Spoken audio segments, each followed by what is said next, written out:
Angela Rayner, said this week that police officers should shoot terrorists and ask questions second. Is Labour now a shoot first, ask questions later party? Well, she didn't say it this week. She said it in an interview with Matt Forde some time ago. Week, yeah. And very clearly in the context of where you have a live terrorist threat, you know, of course police officers should take immediate action, potentially fatal action if it saves the lives of others. And look, I make no apology for that, and neither does Angela Rayner, neither does the Labour Party. We are very clear about where we stand on tough action on terrorism and doing the right thing to protect the lives of others. And that's the context in which Angela made those remarks. So she was right. She was right to say that. Of course, I think it's plainly obvious, isn't it? If you've got I mean, look, Angela's a Greater Manchester MP, and we remember what happened in that terrible suicide bombing at the Ariana Grande concert.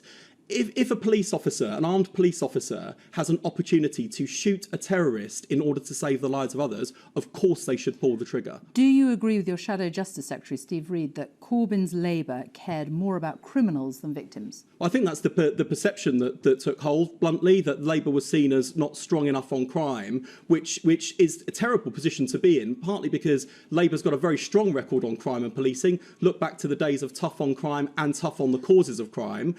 And you know, crime is an issue that affects communities up and down the country, which ought to be at the heart of Labour's concern, particularly on issues like antisocial behaviour. So I think people can judge from this the next Labour government will be tough on crime and tough on the causes of crime. Is this all part of a deliberate drive to show people that Corbynism is dead?